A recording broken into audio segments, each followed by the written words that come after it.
Hello friends, so today we're gonna discuss the problem from Codeforces round 653, problem D, zero reminder array. So I have solved this problem in the contest itself, but I have used like unordered map instead of map, and it gives a TLE. I don't know why, like I have used an unordered map instead of a map and it's give TLE, but after the contest I see some solutions and the solution is just the same, the logic is the same, but just when I replaced unordered map with map, it got passed. So like never do this mistake. I've done this in this contest. So let's start the explanation now. You are given an array A consisting of n positive integers, and initially you have an integer x equal to 0. Now during one move, what you can do here is you can do any of the two operations. Okay, you can choose any of the numbers in the array. So the array consists of n integers. So you can choose any of the n integers and increase it by the value of x, and then increase x itself by 1, or just increase x itself by 1. So you can take the x, the present x, and add it to any of the numbers in the array, or increase it by 1. But also when you increase it to the any number, it will increase by 1. So it will increase by 1 at every time. So the first operation can be applied no more than once to any of the n elements. So you can apply this change at most one time. So your task is to find the minimum number of moves required to obtain such an array that each of its element is divisible by k. So you are given an array and you have to do these operations, any of these operations, such that after this operation the whole array should be divisible by k. So k is also given. So this is the question. This is k and this is the array. I'll tell you with this first example to make it more clear.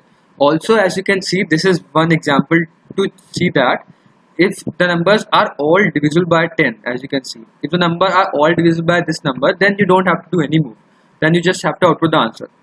Okay, but if there are some numbers which we have to do processing, then we'll do the processing. Now you understood this example, so I'll take you down to this example because it's small and you can understand with this. So it states that there are 4 numbers and you have to make them all such that it will divisible by 3. Okay, and x should be equal to 0 in the start. Okay, so now as you can see, 3 is divisible by 3 itself. So whenever you found a number which is divisible by this number itself, you don't have to do any operation because this number is actually divisible by 3. So you don't have to do anything. You have to just do or work on the other numbers. Okay, so I'll tell you how.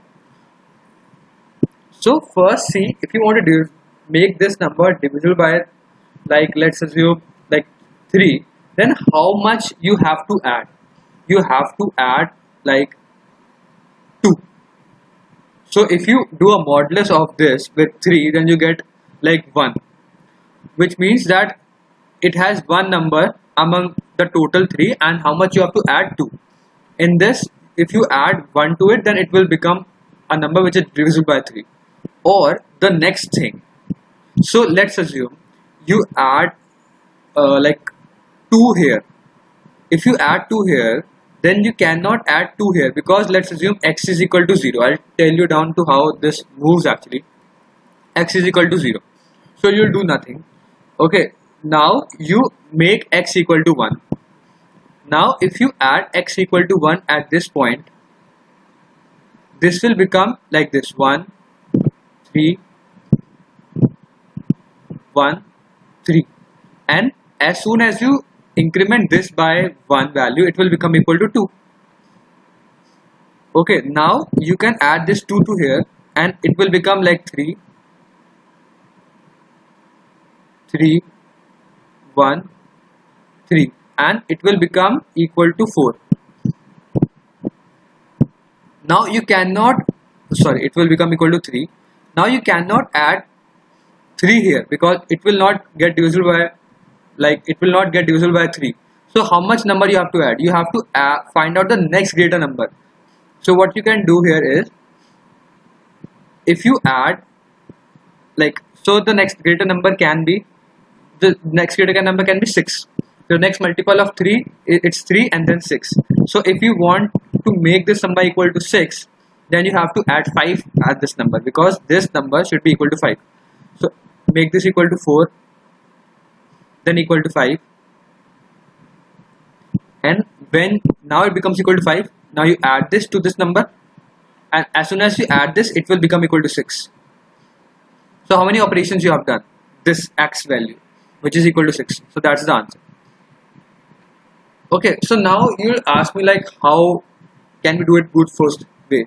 No, but there is one key observation you can observe here, is that you have to add it such that it will become a modulus, or it will become a divisible by that k number. So you can do it mod, you can find out the mod value, because the mod value will tell us always how many numbers you have to add. Cool. But so first you have to bundle all these numbers into the mod values. How many mod values we all have to add to make it divisible by 3. Okay, so what you can do here is find the numbers you want to add. So for this, how many numbers you want to add? You want to add 2. So for 2, you want to add, you have one number. So this is how much value you want to add. Now this is 2. For 2, it means that to make it divisible by 3, how much number we have to add? We have to add 1. So how we can find this? We can mod it with 3 and then subtract n minus that mod value. Okay, because if we do 2 mod 3, it's actually equal to 2, and then we'll minus 3 minus 2 equal to 1. So we want a number 1. If we add 1 to it, then if you add 1 to it, it will become equal to a multiple of 3. So how many numbers we have? 1. Now you see this number, the count of this will become equal to 2. Now there's a number equal to 3, which is actually a multiple of 3 itself, so you don't put it anywhere. So now this map, you can make a map. So what I've done is make a map. So that's what I'm talking about in the start. You have to make a map. Okay, so if you use another map, it will give a TLE. So like, because you have to iterate over the map, always try to use a map itself, not another map. So this map means that there are 2 numbers such that if you add a minimum of 2, it will become equal to, like, it will become equal to a modulus of 3. Like it will get divisible by 3, and there's also one number. But can we always say that if there are 2 numbers, we just have to add 2 there? No, because if for the first number we have to add 2, as you can see, when x become 2, you can add 2 to this number, and then it's fine. But for the next number, we have to add a number which is like 2, like which is the next multiple of, which make this a number next multiple of 3. So how we can get that number? So for every next number, for the first number, we have to add x equal to 2.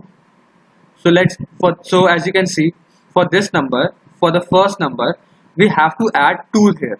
But for this number, we have to add 3. Why? Because we have to add 3. Why? Because if we add this number itself, then it will be such that it will get divisible by the 3. Okay, so I'll tell you how with this, more with the example part. So what you can do here is you can make this map, and then you can iterate over the map, and then you will check where if the count of this number is equal to 1 only, which tells us that x should be equal to this number. Now there is the second observation. The second observation is that, so let's assume x is equal to equal to 5.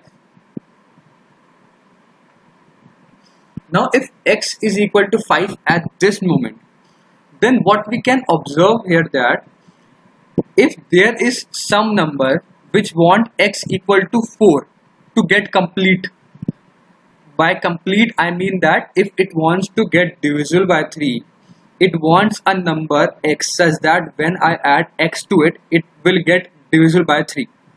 So if I am at x equal to 5, then all the smaller numbers such that x equal to 3, x equal to 4 and so on, if there are some numbers which are present already, then they would have get this number x and make themselves complete, and we don't care about those numbers. So I'll tell you more with this example. So let's assume it states that two numbers are such that they want two more. They have a modulus of two more, and there is only one number which has a modulus of 1. Okay, now let's assume there is all numbers equal to 5. All numbers equal to 5, or we'll take equal to, there are three numbers and all equal to 5. Okay, and our number which we want to make is equal to, let's assume, multiple of 6. Okay, and x is equal to 0 in the start.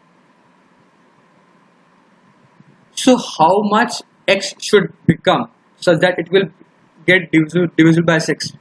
So x should become 1 first. When x become 1, then it will get add to this number. It will become 6, and then x will become equal to 7. Now for the next number, for this, it should become equal to the next multiple of 6, because you cannot get 6 here. You will get 12 here. To make it 12, how much number we want to add? We want to add 7 to this number. So we were on 1 initially, and now we want to make it equal to, we want to add 7 more, with the difference of this is 6. So what does this mean? We have to jump at a difference of 6. So this is also very crucial now, because if the first number is 6, then the next multiple will be just a jump of 6. If you add 6 plus 6, it will become 12. So if the first remainder is 1, then you just add 6 to it, and the next remainder will get. And it means that when x will become equal to this number, then this number will get complete, will become divisible by k itself. Now if you add more 6, then it's fine. So as you can see, for the first number we have to add the simple how many more steps we are required, but for the next number we have to add this divisible number for which we want to divide. So we want to add this 6, 6, 6, or like 3, 3, 3. How many times? n minus 1 times, or the frequency of this number. How many times this modulus occurs. I hope you understand this part now. But let's assume there is 1, 3 also. So if there is 1, 3 also, to become equal to 6, it requires a 3. But when x was increasing, x first was 0, then 1 and 2 and so on. So when it was 1, this get fulfilled. But when it was 3, then it will get fulfilled. So when I reach the next greater number, which is equal to 6, I know that this 3 must already have been fulfilled earlier. I hope you understand. So this means that what you can do, for every modulus value which is present, you know that there is a modulus value of 2 and 1. For every modulus value, you can find out how far you can go, because if you know that, as you can see in this, I know that the far I go is 13, because it's 6 plus 6 plus 1. It means that any other number, if it's less than, for 3, I have to just go up to 3. It states that I just want a number 3, and because the number 3 has already come in this range, then it means that we have already satisfied the number 3. If there are more 3s, there are 3, 3, 3, and it states that if we want to satisfy all 3, then we have to add 1. So sorry, to satisfy all 3, we have to first add 3 and then 6. So first is the simple remainder, and then we have to add 6 and 6 and 6. So as you can see, for this, the total is equal to 15. which tells that if we want to satisfy all these threes, we will go up to 15. And if you go up to 15, then we ensure that all the numbers up to 13 we have already satisfied.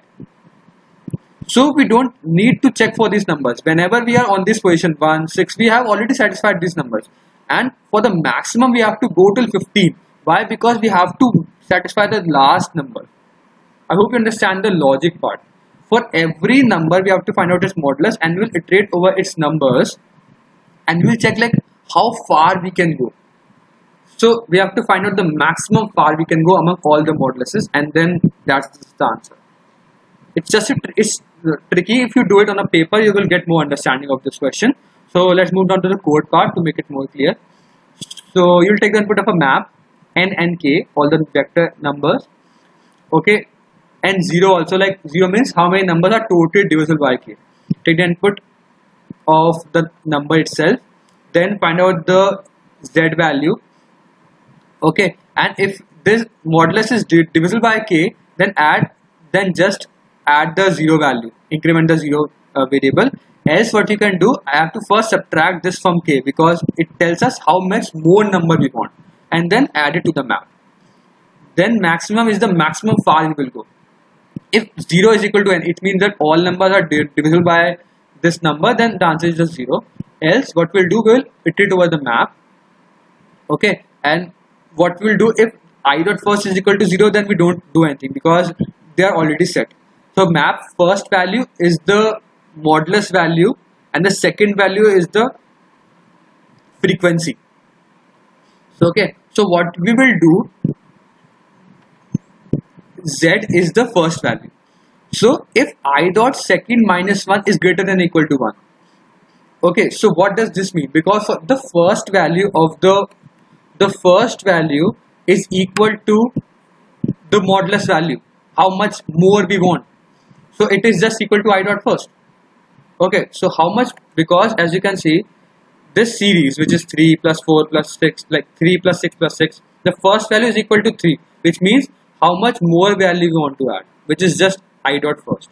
And for the rest of the number, we have to check that whether this number, the frequency is greater than or equal to 1, if we first take out this number.